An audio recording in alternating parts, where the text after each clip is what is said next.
So, right now, just Alex here on YouTube is doing a live stream where he's talking about a bunch of wrestling news that came out.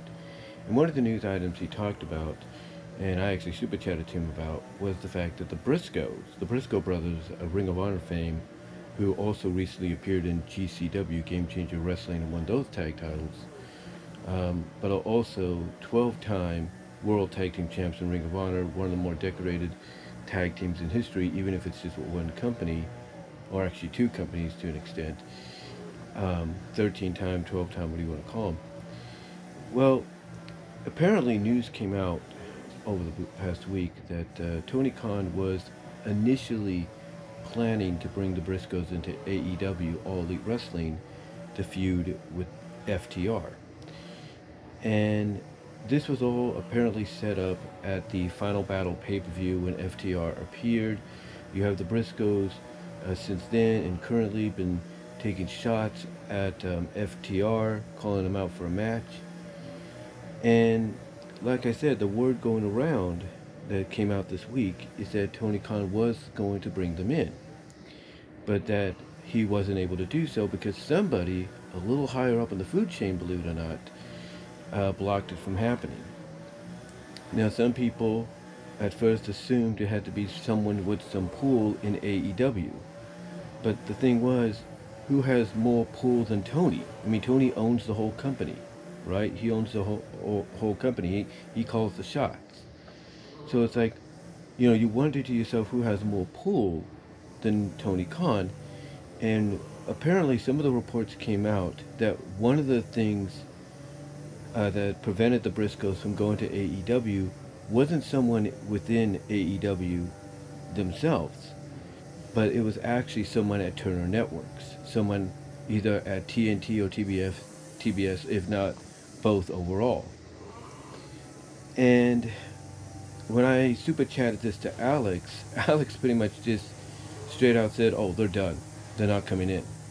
Because when you think about it, when you really think about the issue here, I mean, the Briscoes, I think it was Jay Briscoe, Mark Briscoe, that put out a tweet over a decade ago, and it was a tweet that basically said, or basically came out and said that the state of Delaware had passed a law, you know, and everything about LGBTQ and everything, and in school, and that at the end he basically threatened to shoot anybody that tried to tell his kids, oh, it's fine to be this way. Now now after that, I think a little after that, he came out on RH television or on the YouTube page and he apologized. He apologized for what he said, took responsibility, took action for it, along with his brother. But apparently, this tweet that he did over a decade ago resurfaced, and it caught the attention of the Turner Networks. Because I guess as soon as, word got out that Tony Khan was considering bringing the Briscoes in, that's basically when the Turner Networks got wind of what they had said before in the past. Now, it wasn't just, what they said as well, it's what they also used to carry around, and that was the Confederate flag. Now, thankfully, they don't carry it around as much anymore, if at all. I haven't really noticed it, being worn by them. In fact, I didn't even see them wearing it at the World on GCW when they faced Matt Tremont and Nick Gage. I didn't see, I didn't see him wearing any of that. In fact, I haven't seen him really display the Confederate flag that much. But because they were known for most of the career of, having the Confederate flag either on the gear or carrying the flag or whatever, along with this tweet that I think Jay said, yeah, the Turner Networks, someone higher up at the Turner Networks, like I said, they caught wind of this, and they basically flat out told Tony Khan, no, you're not bringing these guys in. You're not bringing them in. And this, believe it or not, is a prime example, as I check my time here, because you can only get 8 minutes and 52 seconds of the 4K recording on the GoPro. But this is a prime example of the fact that, as a wrestling promotion, whether you're established, up and coming, whatever the case may be, or you're trying to find your footing, this is a prime example of when you make a deal with a major network or mid to major network, that sometimes it's going to be um, sacrifices you have to make. Sometimes it's going to be, you know, things you have to deal with that you yourself may be like, that's ridiculous, but if I want to keep my show on this or keep my promotion on this network, I gotta adhere to it.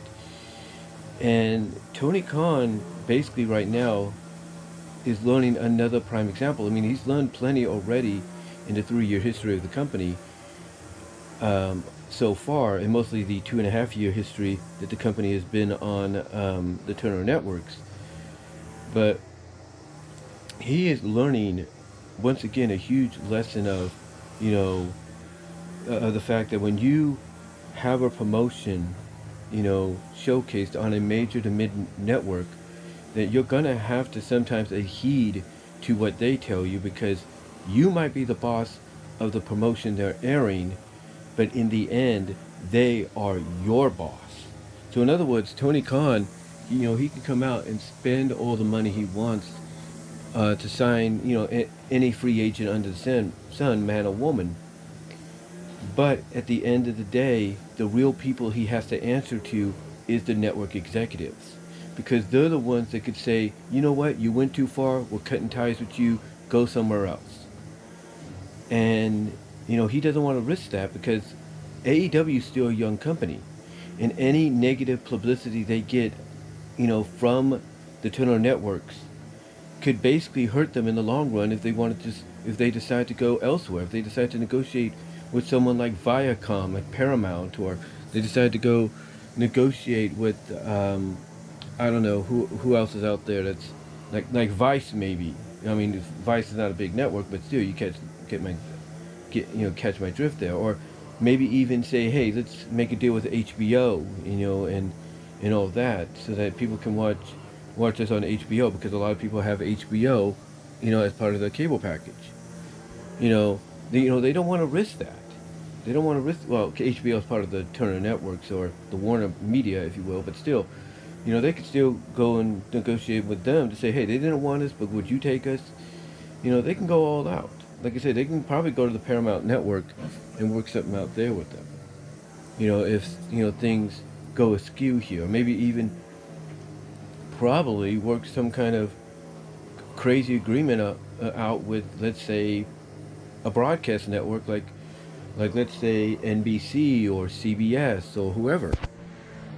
And again, they don't want to risk, Tony Khan doesn't want to risk any, negativity on behalf of Turner Networks coming down on AEW that would not allow them to do that.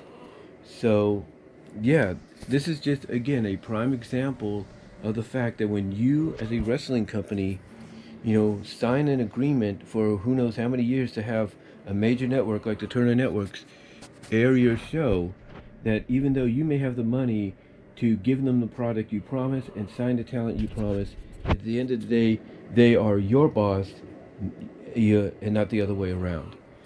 But let me know what your thoughts are on it. Comment down below. Live chat during the premiere. Like the video. Super chats and super stickers are open during the live chat. And I'll talk to you later.